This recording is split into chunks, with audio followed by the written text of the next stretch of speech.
کہ تقدیر کے جو عام عقیدے میں ہم تقدیر کہتے ہیں اس کے دو پہلو ہیں۔ ایک پہلو ہے ما اصاب علی الانسان، جو کچھ انسان پر آتا ہے مصیبت، جیسے ابھی آیت میں نے پڑھی ما اصاب من مصیبت فی الارض ولا فی انفسکم۔ ہم ہر وقت زد میں ہیں، کوئی تکلیف آ گئی، کوئی مصیبت آ گئی، کوئی بیماری آ گئی، کوئی حادثہ ہو گیا، کوئی بچہ فوت ہو گیا، کوئی عزیز جو ہے وہ فوت ہو گیا، یہ ہر وقت حوادث ہے۔ تو جو بھی کچھ پیش آتا ہے وہ علم خداوندی میں ہمیشہ سے تھا۔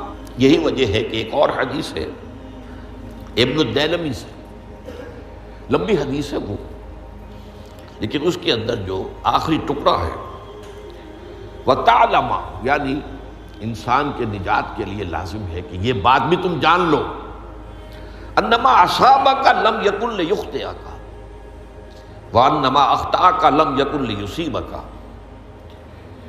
ولو مت علی غیر ھذا، اگر تم اس کے سوا کسی صورت پر ہوگے تو جہنم میں داخل ہو جاؤ گے، لدخلت النار۔ یہ جان لو کہ جو چیز تم پر آئی وہ آنی ہی آنی تھی۔ دیکھیے ہوتا کیا ہے، کاش کہ میں اگر یوں کر لیتا تو یہ نہ ہوتا، بس یہی ایمان بالقدر کے منافی ہے۔ جو ہوا ہے وہ اللہ تعالیٰ کے ہاں تو پہلے سے طے تھا، ہونا ہی تھا۔ تمہاری کوئی تدبیر، کاش کہ میں اس وقت یہ کر لیتا، یہ لو، اسی لیے ایک حدیث میں الفاظ آئے ہیں ان کلمۃ لو تفتح عمل الشیطان، اس لو سے، کاش، اس سے شیطانی عمل شروع ہو جاتا ہے۔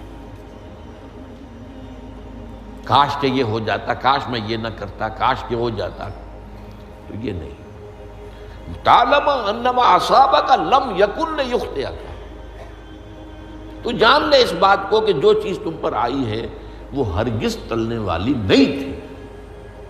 کوئی تدبیر تم کر لیتے، کوئی کسی وقت کوئی ہیلا کر لیتے، کوئی تم قدم اٹھا لیتے، کچھ بھی کر لیتے، وہ تو آنی ہی آنی تھی۔ وما انما اخطاک، جو چیز تم سے چھوٹ گئی، رہ گئی، نہیں ملی۔ ایک ویکنسی ایڈورٹائز ہوئی تھی، آپ نے بھی درخواست دی تھی، آپ کو نہیں ملی، اب آپ کہو ہو کاش کہ میں نے فلاں سے سفارش کرا لی ہوتی، بس گئے۔ تو جو چیز چھوٹ گئی وہ چھوٹ جانی ہی تھی، اس میں قطعاً جو ہے کوئی شکل، کوئی تدبیر، کوئی سفارش، کسی طرح کا کوئی بھی ہیلا، کوئی جو ہے اس پہ کارگر نہیں ہو سکتا تھا۔ لم یکن لیصیبک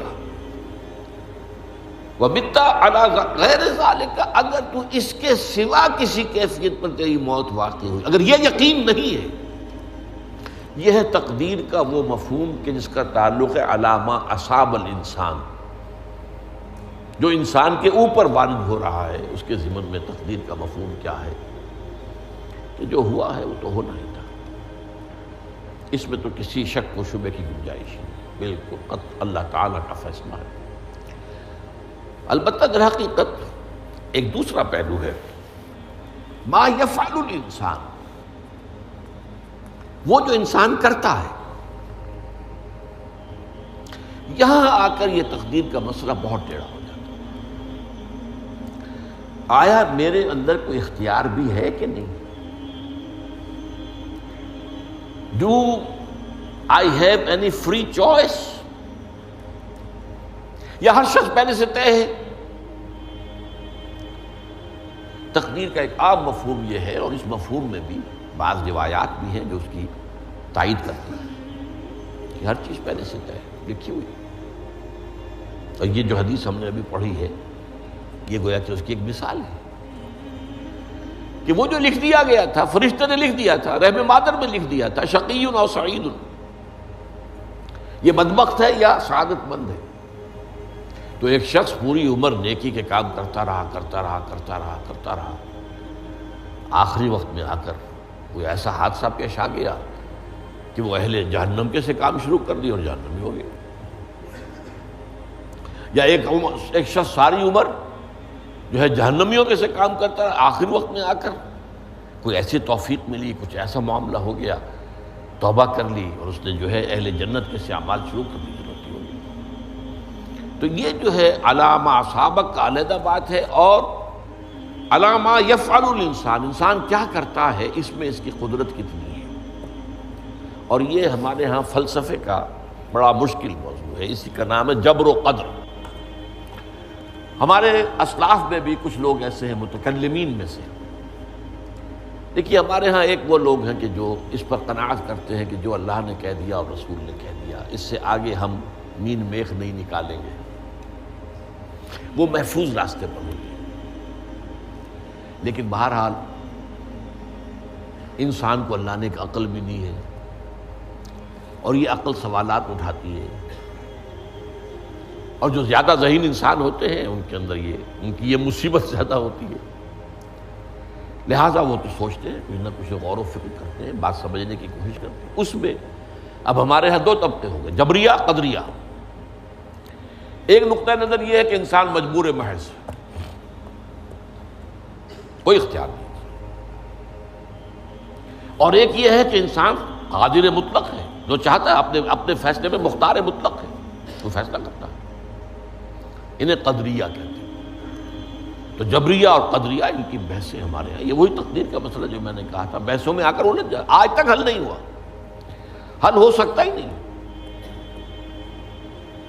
اب اس کے ضمن میں علامہ اقبال کا ایک شعر آپ کو سناتا ہوں، وہ بہت اچھا لگتا ہے، بہت خوبصورت لگتا ہے شعر ہونے کے اعتبار سے۔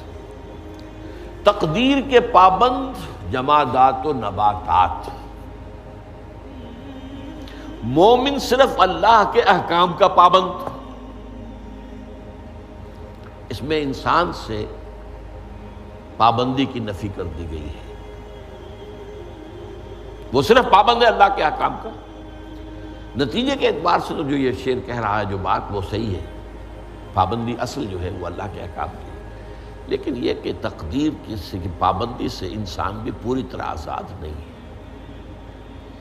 یہ سمجھ لینا کہ یہ جمادات و نباتات ہی کا معاملہ، یہ غلط ہے، یہ مبالغہ ہے۔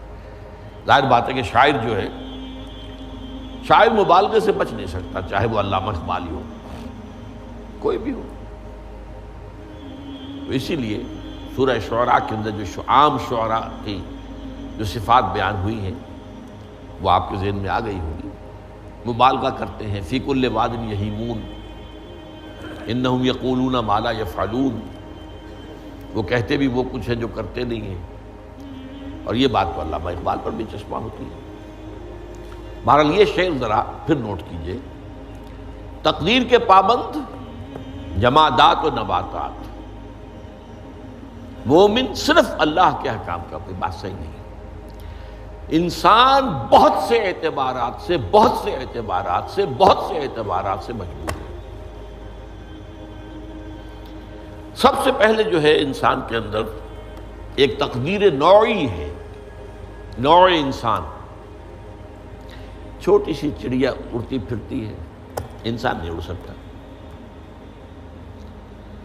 آپ نے ٹھیک ہے مشین ایجاد کر لی، جہاز ایجاد کر لیا، آپ دوڑ رہے ہیں، 500 آدمی اور سینکڑوں من سامان لے کر جو ہے وہ جا رہا ہے، 747 ہو یا 757 ہو، یہ کر لیا ٹھیک ہے، خود نہیں اڑ سکتا۔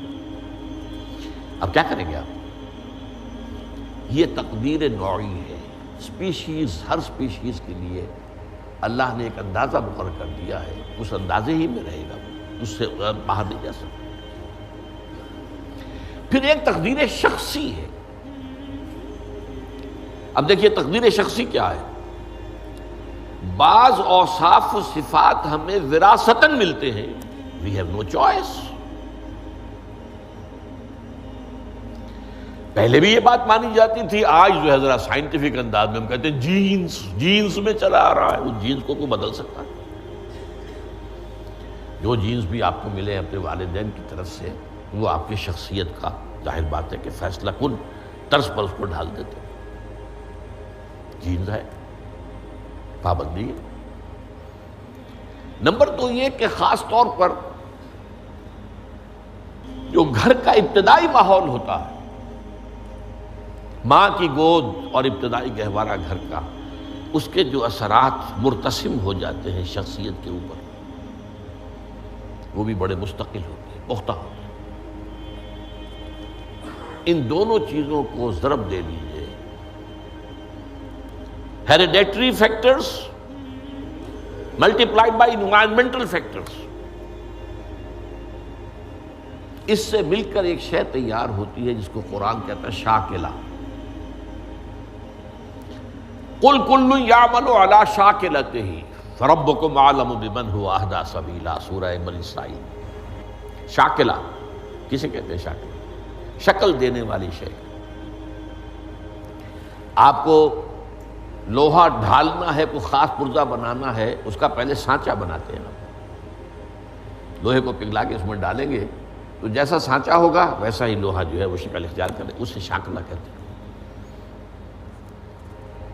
یہ شاکلہ جو ہے ہر انسان کا، اس سے باہر انسان نہیں جا سکتا۔ اس کے اندر اندر سٹرگل ہوگی، اس کے اندر اس کی جد و جہد ہوگی، لیکن اس کا یہ مطلب نہیں ہے کہ اس کا کوئی فری چوائس نہیں۔ فری چوائس ہے، لیکن وہ فری چوائس انہی حدود کے اندر کام کرے گا، اس سے باہر نہیں۔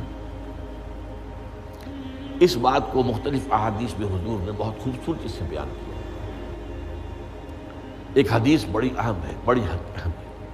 الناس کالمعادن، انسانوں کی مثال بھی معدنیات کی سی ہے۔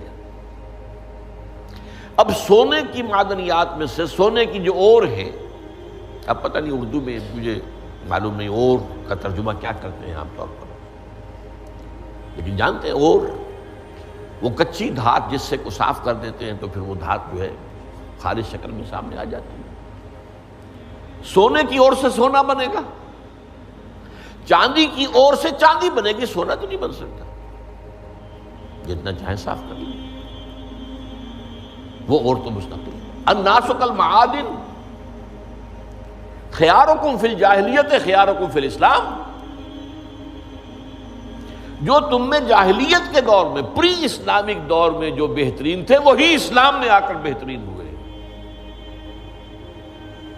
وہ اور سونے کی تھی وہ صاف ہو گئی ہے، اور سونا جو ہے وہ نکھر کر خالص سونا بن کر آ گیا ہے، اسلام نے صاف کر دیا۔ وہ چاندی کی اور تھی، اسلام نے اس کو صاف کر دیا ہے، وہ نکھر کر چمکتا ہوا جو ہے وہ چاندی بن گئی۔ لیکن یہ کہ اذا فقہوا، البتہ پھر اس میں ایک اضافہ کیا حضور نے، جبکہ ان کے اندر دین کا فہم داخل ہو جائے تو یہ کہ جو بہترین پہلے تھے وہی بہترین اب ہوں گے۔ اسلام لانے سے پہلے بھی بہترین ابو بکر تھے، اسلام لانے کے بعد بھی بہترین ابو بکر۔ حضور پر وحی سے پہلے بھی بہترین خاتون خدیجۃ الکبریٰ تھی، ایمان لانے کے بعد بھی بہترین خاتون خدیجۃ الکبریٰ تھی۔ اور دوسری حدیث سنیے، عن ابی الدرداء رضی اللہ تعالی عنہ قال بینما نحن عند رسول اللہ صلی اللہ علیہ وسلم، اسی حال میں کہ ہم ایک روز ہم حضور کے پاس تھے، نتناکرون ما یکون، اور ہم ذرا سوچ رہے تھے کیا کیا کچھ پیش آنے والا ہے دنیا میں۔ اذ قال رسول اللہ صلی اللہ علیہ وسلم، جبکہ حضور نے ہم سے ایک بات کہی، بڑی غور سے سنیے، اذا سمعتم بجبل انزال عن مکانہ فصدقوہ، اگر تم یہ سنو کہ کوئی پہاڑ اپنی جگہ سے ٹل گیا تو مان لینا۔ وَإِذَا سَمِعْتُمْ بِرَجُلٍ تَغَيَّرَ عَنْ خَلْقِهِ فَلَا تُصَدِّقُوهُ، اور اگر تم سنو کہ کوئی شخص جو ہے وہ اپنی سرشت سے، اپنی جبلت سے بدل گیا تو کبھی نہ مانو۔